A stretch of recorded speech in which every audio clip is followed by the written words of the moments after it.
My name is Lucy and I'm 28. My brother just told me I'm too ugly to be in his wedding photos, in front of our entire family, at his engagement dinner. Where are you watching from today? Drop your location in the comments below and hit that like and subscribe button if you've ever felt completely betrayed by family. You'll definitely want to stick around for what happened next. Let me back up and tell you how this delightful family moment came to be. Because honestly, if someone had told me 3 months ago that I'd be sitting here planning my brother's financial downfall, I would have laughed. But here we are, and I'm apparently the villain in this story. Or so they think. 3 months ago, I thought I had the perfect relationship with my brother Daniel. We were close, texting daily, celebrating each other's wins, the whole sibling goals thing. When Mom and Dad went through their messy divorce, Daniel and I were each other's emotional support system. When I graduated with my master's degree, he drove 6 hours just to cheer for me in the audience. When he got promoted to senior analyst, I threw him a surprise party that he still talks about. Then he met Olivia. And apparently, sisters became optional.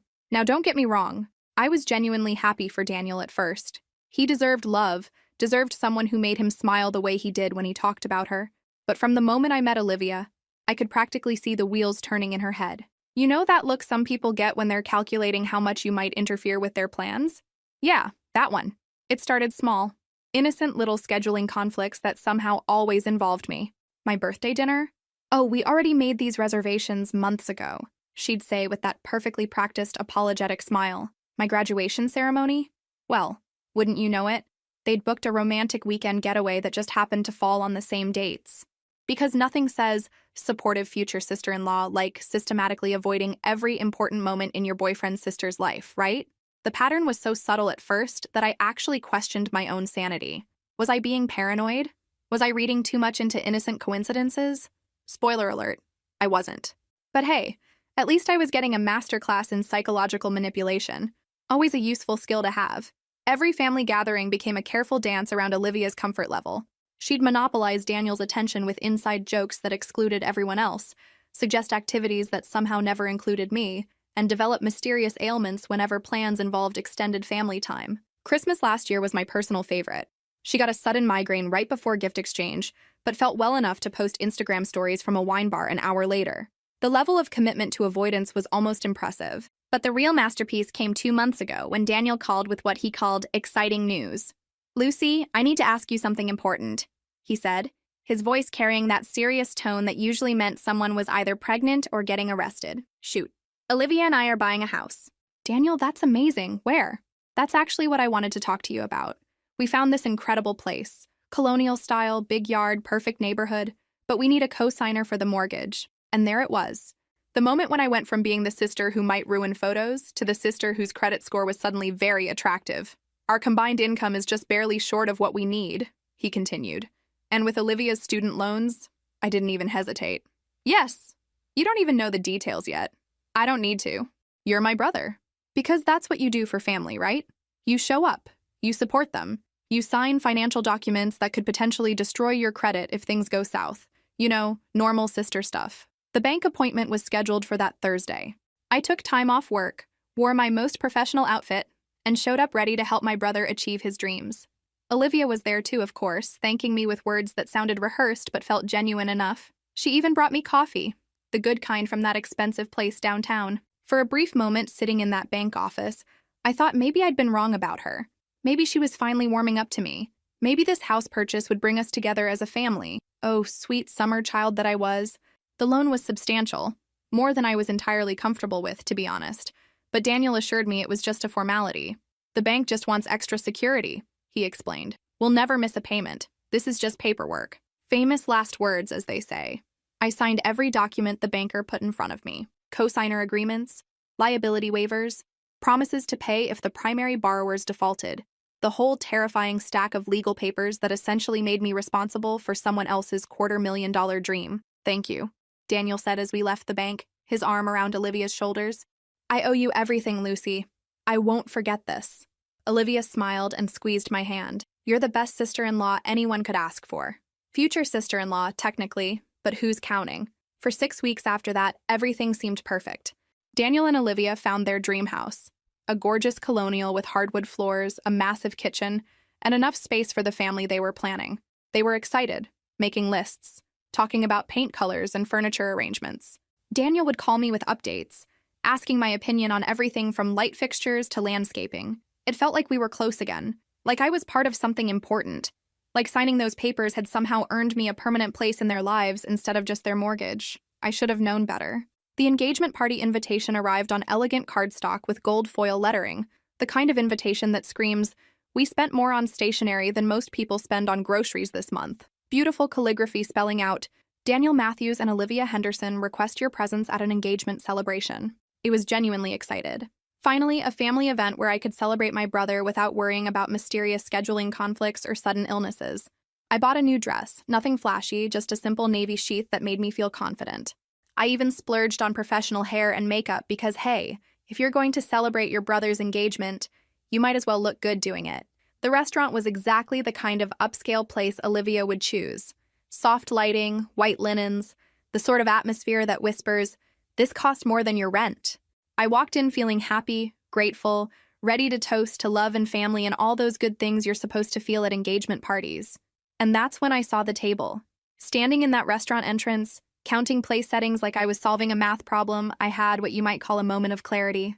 You know that feeling when reality hits you like a cold slap and suddenly everything makes perfect sense?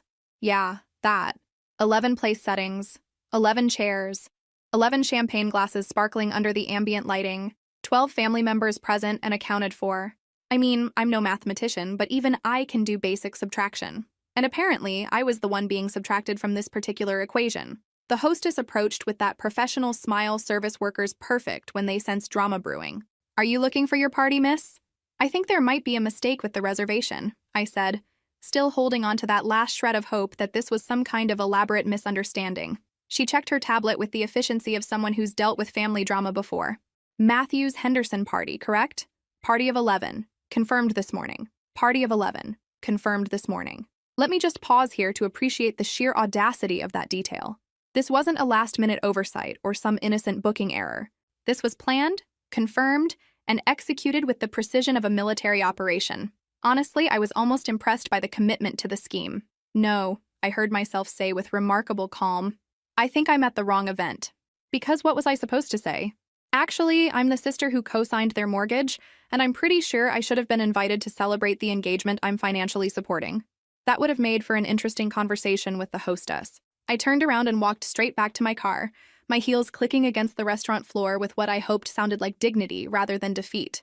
Through the window, I could see my family settling into their seats, passing around appetizers, raising their glasses in what looked like the first toast of the evening. Nobody was looking toward the door. Nobody seemed to notice that Lucy, the one who made their mortgage possible, was walking away. The drive home was interesting, and by interesting I mean I spent 20 minutes crying in restaurant parking lot before I could see well enough to drive safely. My phone started ringing before I even reached the highway, Daniel's name lighting up my dashboard like a beacon of false concern. I let it go to voicemail. Then it rang again, and again. By the time I pulled into my driveway, I had accumulated 7 missed calls and counting. 7 calls from someone who had apparently forgotten to invite me to his engagement party, but remembered my phone number just fine when my absence became noticeable. I sat in my car for a full 10 minutes staring at my phone before I finally worked up the courage to listen to his messages. Each one was a masterclass in deflection and damage control. "Lucy, hey, it's me. Mom said you stopped by the restaurant but left? What happened? Call me back." "Lucy, seriously, what's going on? Everyone's asking where you are." "Okay, this is getting weird. Did something happen? Are you sick?" And my personal favorite, "Lucy, you're making this about you again. Just call me back." Making this about me. Again. Because expecting to be included in my own brother's engagement celebration is clearly narcissistic behavior. My mistake. I deleted all the voicemails without listening to therapist, and went inside to pour myself what my therapist would probably call an inappropriately large glass of wine. Sitting on my couch, still in my fancy dress that nobody got to see, I started putting together the timeline of this particular masterpiece. The invitation had been so formal, so perfectly worded. None of Daniel's usual casual, "Hey, want to come to dinner" style. The restaurant choice was pure Olivia. The guest list had been carefully curated to include everyone except the person whose financial backing was making their dreams possible. This wasn't an oversight. This was strategy. My phone buzzed with a text. "Where did you go?" This is really embarrassing for Olivia. Embarrassing for Olivia. Not, "I'm sorry there was confusion," or "let me figure out what happened." Embarrassing for Olivia. Another text. Can you at least respond so I know you're alive? And then, Lucy, come on. Don't be dramatic. Don't be dramatic. Right. Because expecting basic human decency from family is clearly an overreaction on my part. I turned off my phone and ran a bath, soaking in hot water that was infinitely more welcoming than my brother's engagement party. I tried to figure out exactly when I had become the problem in my own family's story. When had wanting to support Daniel become making everything about me? When had caring about our relationship turned into being dramatic? When had I become the family member who needed to be managed rather than celebrated? The worst part wasn't even the exclusion itself. It was the calculated nature of it. This wasn't someone forgetting to add me to a group text. This was someone looking at a list of people to invite to celebrate their love and consciously deciding I didn't belong there. But hey, at least they still wanted my credit score. That was apparently still welcome at family events. I went to bed that night feeling something I hadn't experienced in years. Complete and total clarity about where I stood in my family's hierarchy of importance. Spoiler alert, it wasn't a very high ranking. But when I woke up the next morning, something had shifted. The hurt was still there, sure, but underneath it was something much more useful. Anger. Not the explosive, destructive kind that makes you send regrettable text messages at 2 a.m. The cold, calculating kind that makes you see situations with perfect clarity and act accordingly. I made coffee, opened my laptop, and pulled up my bank account. There it was. The mortgage I'd co-signed exactly 63 days ago. The house Daniel and Olivia were buying with my financial backing. The dream home I'd made possible because I believed in family loyalty. Funny how perspective can change overnight. The loan documents were surprisingly easy to find in my email, probably because I'm the kind of person who saves important financial paperwork instead of letting it disappear into digital oblivion. I reread every clause, every condition, every tiny print detail that I'd glossed over in my eagerness to help my brother. And there it was, buried in section 12.3. Cosigner may request removal from loan obligation during the first 90 days of agreement with written notice to lender. 90 days. We were currently on day 63. I sat there with my coffee getting cold, staring at that clause and feeling something I hadn't felt in months. Power. For the first time since this whole mess started, I had options. Real, concrete options with real, concrete consequences. My phone had been buzzing all morning with increasingly frantic messages from Daniel, but I hadn't looked at any of them. I wasn't ready to hear his excuses, or Olivia's explanations, or my family's attempts to convince me that I was overreacting to being deliberately excluded from a family celebration. Instead, I opened a new document and started typing, "To whom it may concern, I hereby request the immediate removal of my name as co-signer on loan number." 27 words. That's all it took to dismantle someone's entire future. But I didn't send it immediately. Call it sentimentality, or call it giving him one last chance. I wanted to hear Daniel's explanation before I made any irreversible decisions. Maybe there was some reasonable explanation for what happened. Maybe this was all some elaborate misunderstanding that would make perfect sense once he explained it. Yeah, I know. But hope dies hard, even when it's being strangled by evidence. I got dressed and drove to his apartment, the same apartment where I'd helped him celebrate his promotion, where we'd spent countless evenings watching movies and complaining about our parents. The apartment where he'd first told me about meeting Olivia, his face lighting up like he'd discovered something magical. Daniel answered the door in pajamas at 11 a.m., looking like he'd been hit by a truck. His hair was doing that thing where it sticks up at weird angles, his eyes were bloodshot, and he was holding a coffee mug like it contained the secrets of the universe. "Lucy, thank God. Where have you been? I've been calling you all night." "I know." He stepped aside to let me in, and I could see Olivia on the couch in matching pajamas, laptop open, typing furiously. Probably crafting the narrative of poor Daniel's unstable sister who couldn't handle adult celebrations. "Look, about last night," Daniel started before I'd even sat down. "There was a mix-up with the reservation. The restaurant said they could only accommodate 11 people, and we thought you might prefer a smaller celebration anyway. You know how you get at big family gatherings. How I get. Like I'm some kind of social disaster who ruins parties just by existing." "A mix-up," I repeated, keeping my voice perfectly neutral. "Right. Olivia called this morning and straightened everything out with the restaurant. We're going to have another dinner next weekend. Just for you. Just for me. Like a consolation prize. Like a participation trophy for the family member who couldn't make it to the real event." "That's very thoughtful," I said. "But I'm not here about the party." Daniel's face brightened with relief, like he'd just dodged a bullet. "Oh, good. I was worried you were really upset about that. So what's up?" I looked around their apartment, at the wedding magazines scattered on every surface, at the paint samples taped to the walls, at the notebook where Olivia had been planning their future in the house I was helping them buy. I'm here to tell you I'm removing my name from your mortgage. You know that moment in movies where everything goes silent and all you can hear is someone's sharp intake of breath? This was like that, except it was real life and nobody was going to yell cut and reset the scene. Daniel's coffee mug stopped halfway to his mouth. Olivia's typing ceased abruptly, her fingers frozen over the keyboard like she'd just been paused. What? Daniel said, because apparently intelligent conversation was beyond his capabilities at that moment. You heard me. I'm withdrawing as your co-signer. You have until 5 p.m. today to find alternative financing, or the bank will cancel your loan. Lucy, you can't be serious. Olivia finally found her voice, and it was sharp with disbelief. You're going to destroy our future over a seating chart? I turned to look at her directly. This woman who had systematically excluded me from my brother's life and was now acting like I was the unreasonable one. This isn't about the seating chart, Olivia. This is about respect. Something you clearly don't understand. Respect? She stood up, her laptop sliding off her lap onto the couch. Respect is not throwing a tantrum when adults are trying to have a civilized celebration. A civilized celebration that I wasn't invited to? You were invited, Daniel interjected desperately. There was just a miscommunication about the— Stop. I held up my hand. Just stop lying to me, Daniel. I called the restaurant this morning. They told me you personally confirmed a party of 11 yesterday afternoon. You knew exactly how many seats you were reserving, and you knew I wasn't getting one of them. The silence that followed was the sound of people realizing their carefully constructed story had just collapsed under the weight of actual facts.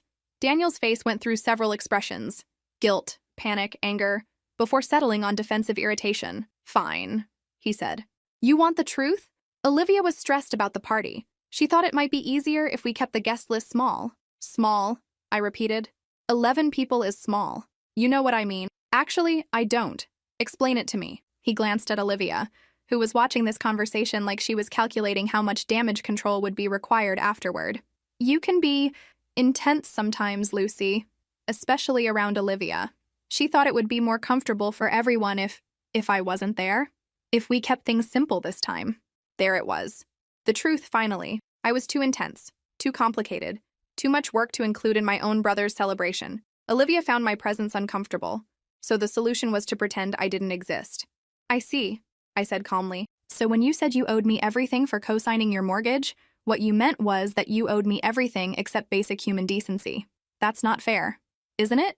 Let me make sure I understand this correctly. I'm good enough to guarantee your $250,000 debt, but I'm too intense to sit at your dinner table? Neither of them had an answer for that one, which was answer enough. I pulled out my phone and opened my email. Well, the good news is that you won't have to worry about my intensity affecting your mortgage payments. What are you doing? Daniel asked, his voice rising with panic. I'm sending my withdrawal letter to the bank. I hit send. If you've never seen two people's entire future crumble in real time, let me paint you a picture. It's like watching a controlled demolition, except nobody was controlling it and the building was their entire life plan. Daniel went pale as printer paper. Olivia made a sound that was somewhere between a gasp and a whimper. For a moment, nobody moved, like we were all frozen in this tableau of financial destruction. Lucy, you can't, Daniel said, reaching for my phone as if he could somehow unsend an email. We close on the house in 2 weeks. I know. You'll destroy our credit. We'll lose our deposit. We'll lose everything. I know. Olivia was frantically typing on her laptop again. There has to be something we can do. Can you call them back? Can you withdraw the withdrawal? The optimism was almost touching, really. Like believing you can catch a falling piano if you just reach fast enough. The bank was very clear about the terms when I originally signed. I said with the patience of someone explaining basic concepts to very slow children. Once I submit written notice to remove my name, it's final. You have until close of business today to secure alternative financing. Daniel sank into his armchair like his strings had been cut. Why are you doing this to us? I'm not doing anything to you, Daniel. I'm doing something for me. I'm protecting my financial interests from people who clearly don't value my personal interests. Your interests? Olivia snapped. What interests? You're not losing anything here, aren't I? I gestured around their apartment, at all the wedding planning materials, at the life they were building with my credit score's assistance, while systematically erasing me from the actual experience. I guaranteed a loan for someone who doesn't think I deserve a seat at his engagement party. That seems like a pretty significant risk to me. That was one dinner, Lucy. One misunderstanding. Was it? Let's review, shall we? I pretended to count on my fingers like I was tallying up evidence for a jury. There was my birthday dinner that got mysteriously canceled because you two had emergency travel plans. My master's graduation that you missed for your romantic weekend getaway. Christmas when you left early because Olivia had a headache but somehow felt well enough to post Instagram stories from that wine bar. Should I continue? Each example landed like a small explosion. I could see Daniel remembering, recognizing the pattern he'd been too willfully blind to see before. Those were all legitimate, Olivia started. They were all calculated, I interrupted. You've been systematically removing me from Daniel's life for over a year. And he's let you do it because apparently it's easier than having an uncomfortable conversation with his girlfriend. That's not true, Daniel protested, but his voice lacked conviction. Isn't it? When was the last time you called me just to talk? When was the last time you asked about my job, my life, my relationships without needing something from me? Silence. The kind of silence that speaks louder than any answer they could have given. I'll tell you when, I continued, before Olivia. Everything changed when she entered the picture. And you were so desperate to keep her happy that you threw away 28 years of sibling relationship without even realizing it. You're being dramatic, Olivia said, but there was less fire in it now. Am I? Tell me, Olivia, have you ever encouraged Daniel to spend time with me? Have you ever suggested including me in your plans? Have you ever said a single positive thing about me to him? The silence stretched even longer this time, which was really all the answer anyone needed. My phone rang. Unknown number, but I recognized the bank's prefix. That'll be your loan officer, I said, declining the call. You might want to answer when they call you. I stood up and walked toward the door, but Daniel jumped up to block my path like a desperate goalkeeper. Lucy, please, just give us a chance to fix this somehow. Fix what, exactly? The mortgage? Or the fact that you've become someone I don't recognize? Both. I don't know. Everything. His voice cracked with desperation. You're my sister. You're family. Then you should have treated me like family instead of like an inconvenient obligation. I didn't realize. You didn't want to realize. There's a difference. His phone started ringing then. The bank, calling to deliver the news that their dream house had just become someone else's opportunity. Answer it, I said gently. Deal with the immediate crisis. We can discuss the relationship damage later. Will you consider changing your mind? If we can prove things will be different? I looked at this man who used to be my best friend, my closest family member, my partner in surviving our parents' dysfunction, the person who had somehow transformed into someone willing to exclude me from major life events to avoid his girlfriend's discomfort. I honestly don't know, Daniel, but right now I'm more interested in protecting myself from people who claim to love me while treating me like garbage. I left them there with their ringing phone and their collapsing dreams. In my car, I felt something I hadn't experienced in months. Complete and total peace. For the first time in over a year, I didn't have to wonder whether I'd be included or excluded, valued or dismissed. I didn't have to manage anyone else's feelings or walk on eggshells to avoid creating uncomfortable situations. I'd chosen myself for once, and it felt remarkably liberating. The rest of that day was exactly as predictable as you'd expect. My phone rang constantly with calls from Daniel, Olivia, my parents, my Aunt Sarah, basically everyone in our family who had an opinion about financial responsibility and family loyalty.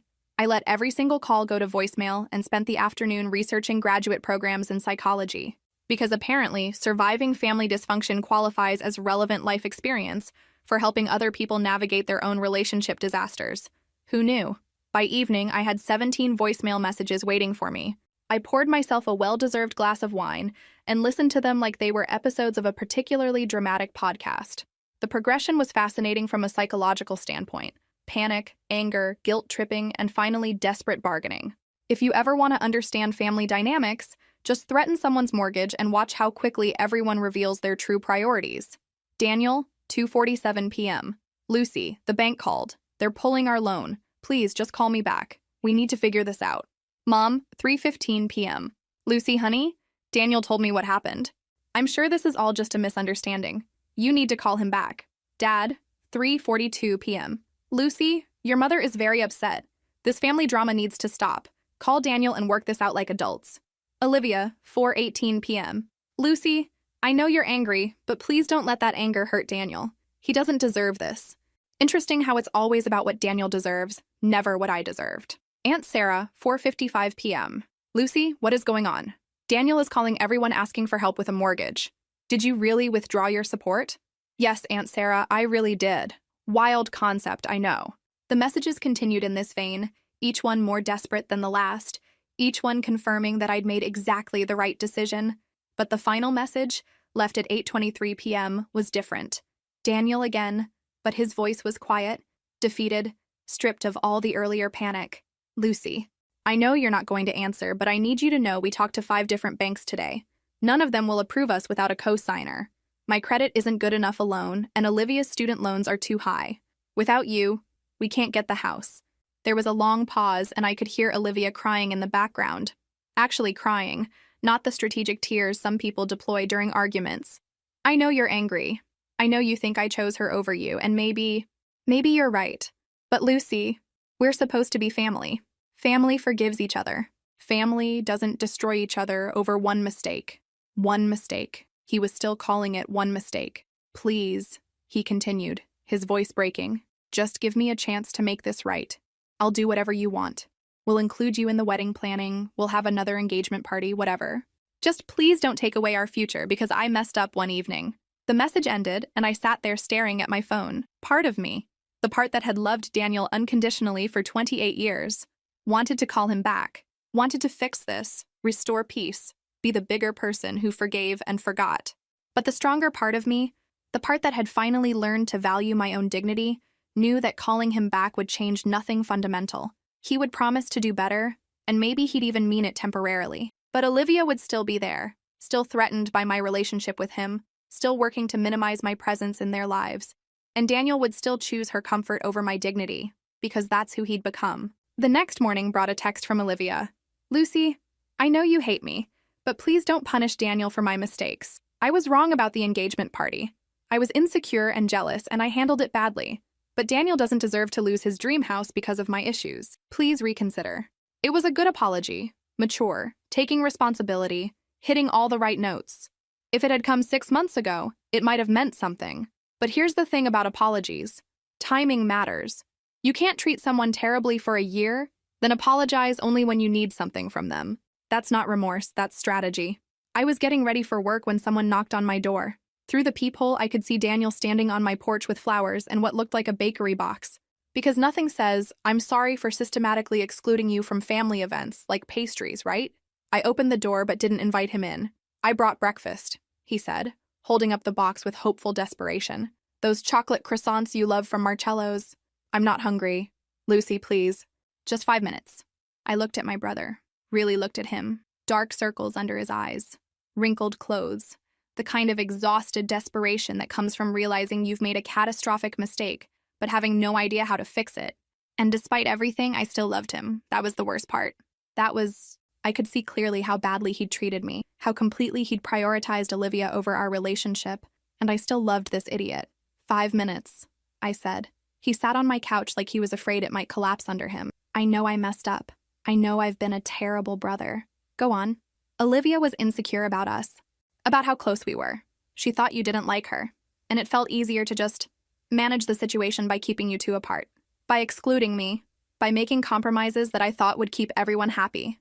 Everyone except me. He was quiet for a long moment. I was a coward, Lucy. I took the easy path, and that path led away from you. I'm sorry. It was a decent apology, better than Olivia's, because it came from someone who actually knew what he'd lost. I believe you're sorry, Daniel, but I need you to understand something. This isn't about the engagement party anymore. This isn't even about the house. Then what is it about? It's about the fact that you became a different person in this relationship, and that person doesn't value me. Maybe you can change back. Maybe you can't. But I'm not going to risk my financial future on maybe. So this is permanent? You're really going to let us lose the house? I'm really going to protect myself from people who have proven they can't be trusted with my well-being. But we're family. And there it was again. The family card, played like it was some kind of trump that automatically forgave all sins. Are we? Because family doesn't deliberately humiliate each other. Family doesn't lie about restaurant reservations. Family doesn't choose their partner's insecurity over their sibling's dignity. Daniel stared at those untouched chocolate croissants for several minutes before speaking again. What would it take for you to trust me again? The question I'd been dreading, because I knew the answer and I knew he wouldn't like it. Honestly, I don't think there's anything you can do right now. The damage is too deep, Daniel.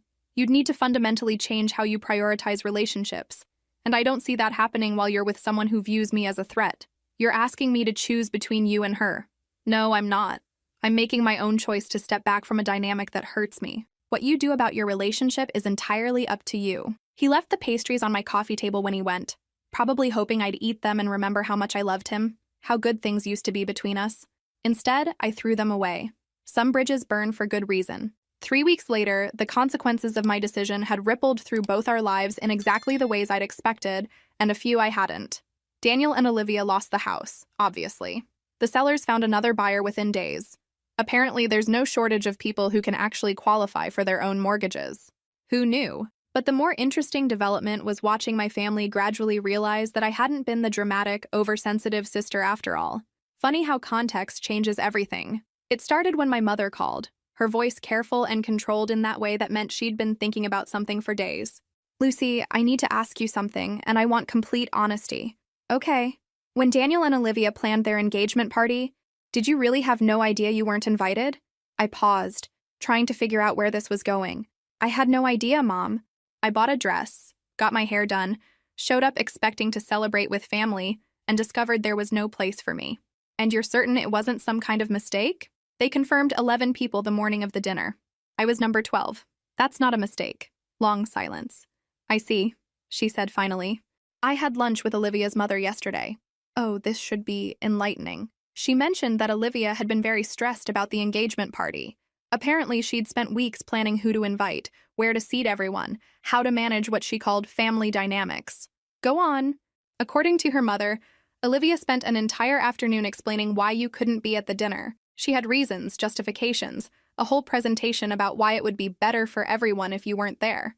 The casual revelation that my exclusion had been planned with PowerPoint precision was almost impressive in a deeply disturbing way. "Her mother thought it was strange," Mom continued. "She kept asking, 'But what did Lucy do wrong?' And Olivia couldn't give her a straight answer." "What did she say?" "Just kept saying it would be complicated and uncomfortable if you were there." I felt vindicated and sick at the same time. It was one thing to suspect Olivia had orchestrated my exclusion. It was another to have it confirmed by someone who'd witnessed the planning process. "Why are you telling me this, Mom?" "Because I owe you an apology. When Daniel first told us what happened, I assumed you'd misunderstood something. I thought maybe you were being oversensitive. And now?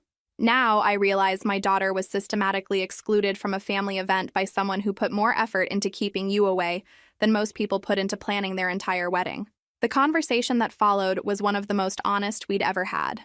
Mom admitted that the family had failed me, that they'd chosen the path of least resistance instead of asking hard questions about why Daniel's sister wasn't at his celebration. But the real validation came from an unexpected source, Dad. He showed up at my house that Saturday with a photo from the engagement party, a candid shot someone had taken during what looked like a family toast. In it, everyone was raising their glasses and smiling, but there was something off about Daniel's expression.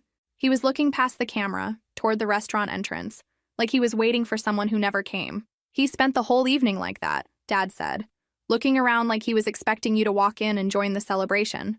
"That's not my problem, Dad." I know it's not. But I wanted you to see this because I need you to know that your absence was felt." "By who? Daniel?" "Because he certainly didn't feel it when he was confirming 11 people for dinner. By all of us, Lucy. By everyone who knows this family." Dad sat down and pulled out another photo. The family table from later in the evening. Empty champagne glasses, scattered napkins, the remnants of celebration I'd missed. "We failed you," he said simply. "As parents, as family, as people who claim to love you. We stood by and let someone exclude you from a family event, and then we blamed you for protecting yourself." It was the apology I'd needed to hear, the acknowledgement that I hadn't been unreasonable or dramatic or wrong to expect basic inclusion in family celebrations. "Where does this leave us?" I asked. "That's up to you. I'd like to rebuild our relationship, but on your terms." "What about Daniel?" "Daniel made his choices. He's living with the consequences. His house hunting isn't going well, apparently. Turns out losing your down payment and having a rejected mortgage application makes it harder to qualify for rentals, too." I almost felt bad about that. Almost. Have you ever experienced something that completely changed your family? Drop your thoughts in the comments below, and don't forget to subscribe for more stories about setting boundaries and choosing yourself. The wedding invitations arrived 2 months later, delivered to my doorstep with my name written in the same careful calligraphy they'd used for the engagement party I wasn't invited to. I opened it out of curiosity more than anything else. Elegant cream cardstock, gold foil lettering, all the expensive touches that screamed, "We're still having our dream wedding, just not in our dream house." Tucked behind the main invitation was a handwritten note from Daniel. "Lucy, I know things have been difficult, but you're my sister and I want you at my wedding. We've reserved a seat for you at the family table. Daniel, a seat at the family table. How gracious. I called him directly. Lucy, I was hoping you'd call. Did you get the invitation? I did, and I won't be coming. The silence that followed was long enough for me to make and drink an entire cup of coffee. Lucy, please. It's my wedding day. I'm aware of that. I need you there. Why? So you can have the picture-perfect family wedding where all the expected people are in all the expected seats? Or because you actually value my presence in your life? That's not fair. Isn't it? Tell me, Daniel. If I came to your wedding, would I be included in any other wedding events? The bachelor party activities? The wedding planning discussions? Or would I just be expected to show up, smile, and pretend the last 6 months never happened? He couldn't answer, because we both knew the truth. I thought so, I said. Daniel, I hope you have a beautiful wedding. I hope your marriage is everything you want it to be, but I won't be there to witness it. But you're my sister. Then you should have treated me like one. I hung up and went back to researching graduate programs. Turns out there's a growing field in family systems therapy, and I was starting to think I might have some relevant experience to offer. The wedding day arrived on a perfect Saturday in May. I knew this because I woke up to 14 text messages from various family members asking if I was really not coming and reminding me how much I was hurting Daniel. I deleted them all and went for a run. While Daniel and Olivia were exchanging vows, I was at the farmer's market. While they were taking family photos with a carefully coordinated guest list, I was gardening. While they were celebrating their new marriage, I was reading a book that had nothing to do with family drama. It was honestly one of the most peaceful Saturdays I'd had in months. Around 9 p.m., my phone rang with Daniel's name on the screen. I almost didn't answer. What could he possibly have to say on his wedding night? But curiosity got the better of me. Lucy? Congratulations on your wedding, Daniel. You really didn't come. I told you I wouldn't. I kept thinking, hoping, that maybe you'd change your mind. I could hear music and celebration in the background. The reception was clearly in full swing. How was the ceremony? Beautiful, perfect. He paused, but empty. It felt empty without you there. Did it? Everyone kept asking where you were. I had to keep explaining that you couldn't make it. Is that what you told them? That I couldn't make it? What was I supposed to say? That my sister refused to come because I hurt her feelings? Even now, he couldn't accurately describe what had happened between us. Daniel, you didn't hurt my feelings. You systematically excluded me from your life to appease your wife's insecurities. I know I messed up. But Lucy, this was supposed to be the happiest day of my life. And instead, I spent the whole ceremony thinking about how wrong it felt that you weren't there. That sounds like a problem you should have considered before you decided my presence was too complicated for family events. Please, just come to the reception. It's not too late. It is too late, Daniel. Not for tonight. For us. So that's it? You're giving up on family completely? I looked around my living room, my space, decorated with my choices, filled with my books and my plants and my peace. I'm not giving up on family.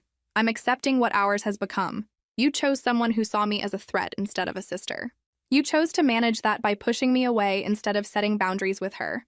Those were your choices and they have consequences. I can choose differently now. Can you? Are you going to tell Olivia she was wrong to exclude me from your engagement party? Are you going to acknowledge publicly that my absence was planned, not accidental? Silence. What am I supposed to do without you? The question that revealed everything. His focus on his own loss without considering mine. You're supposed to build a life with your wife. You're supposed to learn that love requires more than just showing up when it's convenient. After I hung up, I had 12 more messages from the wedding. Photos, videos, updates from family members who thought I should see what I was missing. I deleted them all without looking. Some chapters of your life end exactly when they're supposed to. 6 months later, I ran into Daniel at the grocery store. Pure coincidence. I was buying ingredients for dinner with friends. He was apparently shopping for whatever newlyweds eat when they're still figuring out domestic life. He looked different, thinner maybe, or just worn down in a way that had nothing to do with weight. When he saw me, his face went through several expressions before settling on cautious hope. Lucy. Hi. Hi, Daniel. We stood there in the produce section like two people who used to know each other but couldn't quite remember how. How are you doing? He asked, and it sounded like he genuinely wanted to know. Good. Really good, actually. You? Okay. Yeah. We're okay. The pause before okay told me everything I needed to know about how married life was treating him. How's the apartment hunting going? I asked, because I'm not completely heartless and I knew they were still trying to find a place to rent. Challenging. Turns out having a rejected mortgage application makes landlords nervous. But we found a place finally. Small, but it's ours. That's good. Another awkward silence, filled with the ambient noise of grocery shopping around us. Lucy, he said finally, I've been wanting to call you, to tell you that you were right. About everything. Okay. The way we treated you, the way I treated you, it was wrong. I see that now. I believed him, but recognition after the fact doesn't undo the damage. I appreciate you saying that. Do you think there's any way we could try to fix this? Maybe get coffee sometime and talk? I looked at my brother. This person I'd loved unconditionally for most of my life, who'd traded our relationship for someone else's approval. He looked genuinely remorseful, genuinely sorry. But sorry doesn't automatically rebuild trust. Daniel, I'm glad you recognize what happened, but I'm not ready to pretend it didn't happen just because you apologized. I'm not asking you to pretend anything. I'm asking for a chance to prove I can be better. Better how? Are you going to tell Olivia that her behavior toward me was unacceptable? Are you going to set clear boundaries about how she talks about me or treats me? His face fell slightly. It's complicated. No, it's not. It's actually very simple. Either you're willing to stand up for me or you're not. Either my dignity matters to you or it doesn't. Of course it matters. Then prove it. Not to me, to yourself. Figure out what kind of brother you want to be, and then we can talk about whether that's someone I want in my life. I finished my shopping and went home to friends who actually enjoyed my company. Daniel went home to Olivia, who was still probably finding ways to blame me for their housing situation. The difference was, I was happy with my choice. A year after the wedding, I didn't attend. Something interesting happened. I stopped caring about Daniel's opinion of me. Not in a bitter, angry way. In a genuinely peaceful way. I'd spent so much energy for so long trying to maintain our relationship, trying to be understanding about Olivia's insecurities, trying to be the accommodating sister who didn't rock the boat. And for what? So I could be excluded from family celebrations and blamed for my own marginalization? I'd built a life without them. A good life. I'd started graduate school, made new friends, dated someone who thought my relationship with my family was concerning rather than something I should accept. I'd learned what it felt like to be valued instead of tolerated. The revelation came during a therapy session. Yes, I'd started therapy because apparently surviving family dysfunction requires professional help sometimes. My therapist asked me a simple question. When you think about reconciling with Daniel, what do you feel? I expected to feel sadness, or hope, or even anger. Instead, I felt tired. Just tired. I think I'm done, I said out loud for the first time. I think I'm done trying to maintain a relationship with someone who has to be convinced to treat me well. It was liberating in a way I hadn't expected. That weekend, I got a call from Mom. Daniel and Olivia are having marriage problems, she said without preamble. Okay. That's it? Just okay? What do you want me to say, Mom? That I'm surprised? That I feel bad for them? I thought you might want to know. Why would I want to know about Daniel's marriage problems? She was quiet for a moment. Because he's your brother. He's someone who shares DNA with me. That doesn't make him my problem. Lucy, that's harsh. Is it? Or is it realistic? Daniel chose his priorities a long time ago. How his choices work out for him isn't my responsibility. The conversation ended awkwardly, but I didn't feel bad about it. I'd spent too many years being responsible for other people's feelings to start taking that on again. 2 weeks later, Daniel called me directly. First time in months. Lucy, I need to tell you something. Okay. Olivia and I are separated.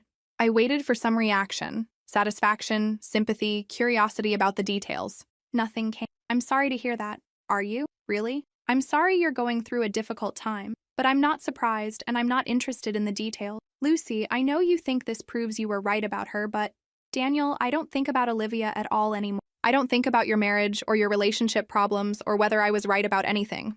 I've moved on. What does that mean? It means I'm not available to be your emotional support system while you figure out your life. It means I'm not interested in hearing about how difficult things are or how you've learned from your mistakes. It means I'm done being involved in your drama. But we're family. That word again, deployed like it was magic. No, we're not.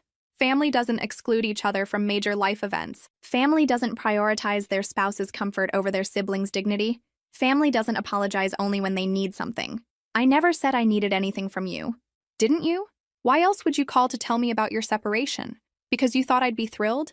Because you thought I'd want to hear I told you so? Or because you're hoping I'll comfort you through this difficult time? Silence. That's what I thought. Lucy, please. I know I hurt you, but Daniel, you didn't hurt me. You taught me something valuable. You taught me that some people only value you when it's convenient for them. You taught me that I deserve better than being someone's backup plan. That's not what you were, wasn't it?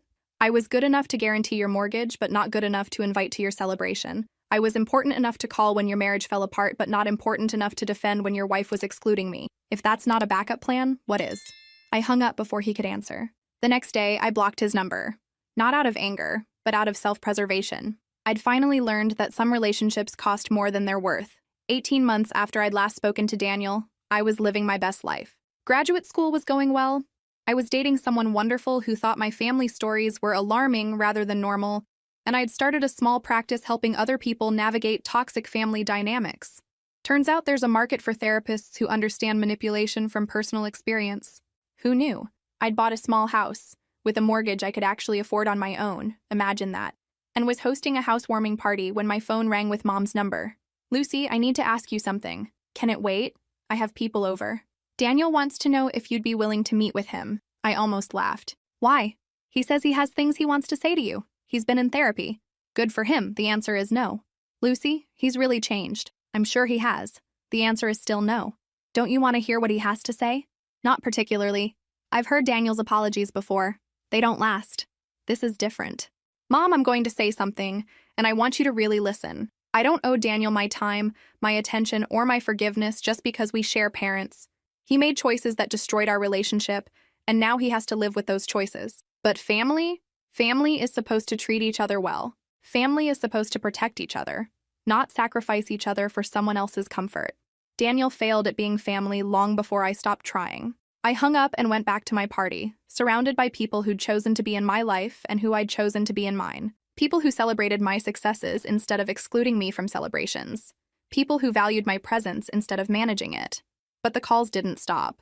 Aunt Sarah tried next, then Dad, then my cousin Rebecca. Everyone had the same message.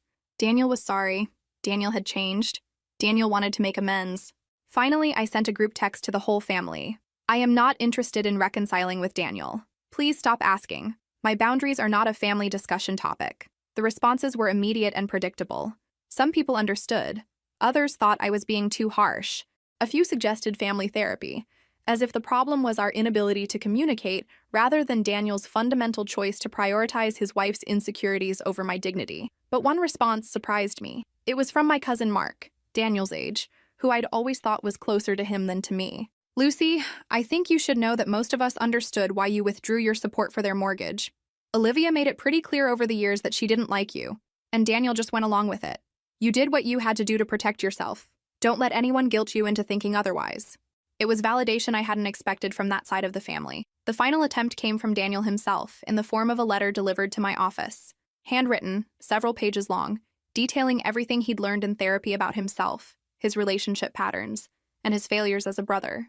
It was a good letter, thoughtful, specific, taking full responsibility without making excuses. If it had come 3 years earlier, it might have meant something. But here's what I'd learned. People can change, but that doesn't obligate you to stick around to watch it happen. People can grow and learn and become better versions of themselves, but their improvement doesn't erase the damage they caused when they were worse. I read the letter, acknowledged that it represented real growth on his part, and then put it in my filing cabinet. Not to save as evidence of his change, but to remember why boundaries exist in the first place. Some relationships end exactly when they should, even if it takes time to recognize it. 2 years after the letter, I was having brunch with friends when one of them mentioned seeing a wedding announcement in the local paper. Daniel Matthews and Emma Chen, she read from her phone. Wasn't your brother's name Daniel? I nearly choked on my mimosa. His first marriage only ended a year ago. Maybe he's a quick learner this time? My friend suggested optimistically. I seriously doubted it, but it wasn't my problem anymore. What was interesting was my complete lack of emotional response to the news. No anger, no hurt, no curiosity about who Emma Chen was or whether she'd be better than Olivia. Just nothing. It was like hearing about a stranger's life events. The wedding invitation never came, which was probably for the best. I couldn't decide if not being invited was insulting or considerate, and I realized I didn't care enough to figure it out. 3 months after Daniel's second wedding, Olivia reached out to me on social media. A long message detailing her own journey of self-discovery post-divorce, her recognition of how badly she'd treated me, and her desire to apologize properly. I realize now that I was intimidated by your relationship with Daniel, she wrote. I felt threatened by how close you two were, and instead of working on my own insecurity, I tried to eliminate what I saw as competition. I was wrong, and I'm sorry. It was a mature apology, more self-aware than anything she'd ever said to me directly. But it was also about 5 years too late. I read it, appreciated that she'd done the work to understand her behavior, and then deleted it without responding. Her growth was commendable, but it wasn't my responsibility to validate or forgive her just because she'd finally figured out what the rest of us already knew. The most interesting development came 6 months later, when I ran into Daniel's best friend Mike at a coffee shop. We'd always gotten along well, and I was curious how he was processing all the family drama. "Can I ask you something honestly?" I said after we'd caught up on safe topics. "Sure. Do you think I was wrong to withdraw from Daniel's mortgage?" Mike was quiet for a long moment, stirring his coffee with more attention than it required. "Lucy, I was at that engagement party." "Oh, I watched you walk in. I watched you realize there was no place for you, and I watched you leave with more dignity than most people could manage in that situation. What did you think at the time?" "At the time? I thought someone had made a mistake with the reservation. It didn't occur to me that it was intentional until Daniel started explaining why you weren't there." "What did he say?" "That you'd been difficult about the wedding planning, that Olivia was stressed about family dynamics, that it was better for everyone if they kept the party small." Mike looked directly at me. "But Lucy, you'd barely been involved in the wedding planning. You hadn't been difficult about anything. And 11 people isn't exactly small. Why didn't you say anything?" "Because I'm his friend, not his conscience. But honestly, I lost a lot of respect for him that night. The Daniel I grew up with would never have excluded his sister from something that important. And now he's married to someone else and probably making the same mistakes all over again, because he never actually dealt with why he was willing to sacrifice his relationship with you for Olivia's approval." It was confirmation of something I'd suspected but had never been able to verify. Even Daniel's closest friends had recognized that my exclusion was wrong. The conversation stayed with me for weeks, not because I needed external validation of my choice, but because it reminded me how many people had witnessed my mistreatment and said nothing at the time. How many family members had attended that engagement party, noticed my absence, and accepted whatever explanation they were given without question. How many people had watched Daniel prioritize Olivia's comfort over my dignity and decided it wasn't their business to intervene.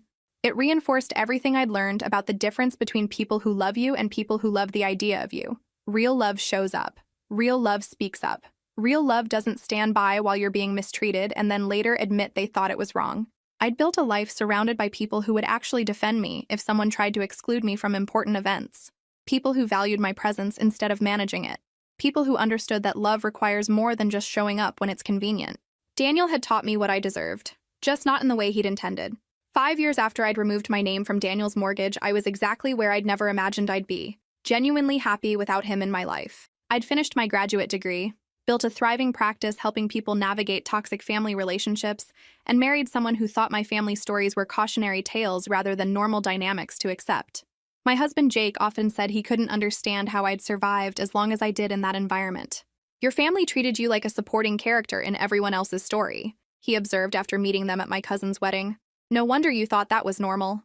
The wedding had been interesting. Daniel was there with Emma, his second wife, who seemed nice enough in the generic way that all second wives seem nice when you're comparing them to dramatically problematic first wives. Daniel and I had exchanged polite pleasantries, the kind of interaction you have with distant relatives you see at funerals and weddings. "You look good, Lucy," he'd said, like he was surprised I was thriving without his presence in my life. "Thanks. You too." And that was it. No dramatic confrontation, no attempt at deeper conversation, no suggestion that we should catch up sometime. Just two people who used to be siblings making small talk at a family event. But the real revelation came later, during the reception, when I overheard a conversation between Daniel and our cousin Sarah. "I still think about Lucy sometimes," he was saying. "Wonder if I could have handled things differently." "You could have," Sarah replied bluntly. "You could have included her in your engagement party instead of letting Olivia exclude her. You could have defended her instead of making her the problem. I know that now.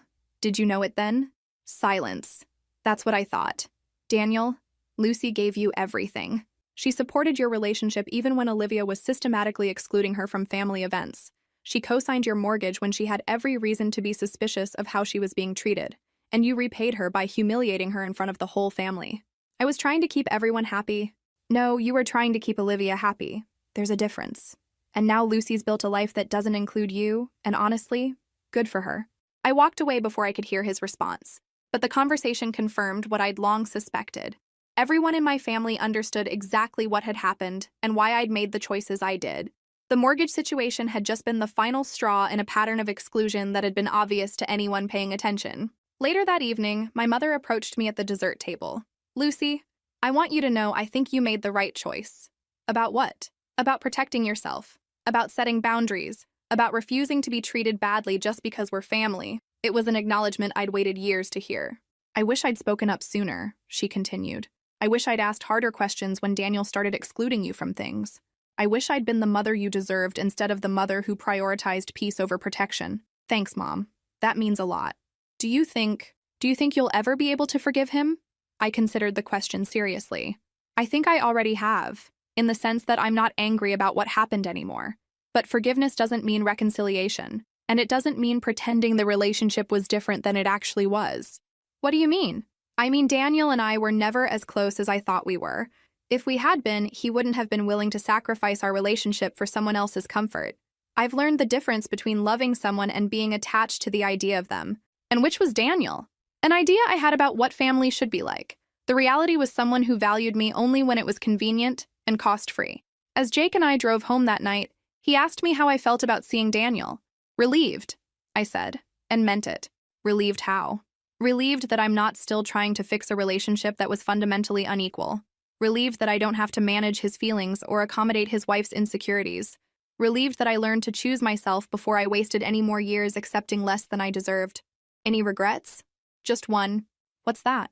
I wish I'd learned to set boundaries sooner. I wish I hadn't needed to be humiliated at an engagement party to figure out that some people only value you when they need something from you. But that was a lesson worth learning, even if it came at the cost of a relationship I'd thought was permanent. Daniel and Olivia had continued their life exactly as I'd expected.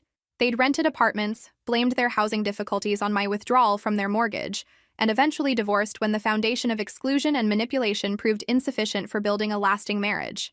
Daniel had remarried quickly, probably to someone who didn't know about his track record of sacrificing family relationships for romantic approval.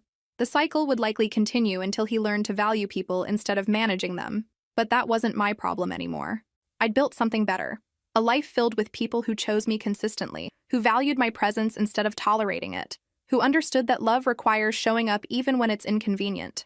If this story resonated with you, make sure to like and subscribe for more stories about family dynamics, boundary setting, and the courage it takes to choose yourself when everyone else expects you to choose them. Sometimes the most loving thing you can do is refuse to enable someone else's bad behavior, even when that someone is family, especially when that someone is family.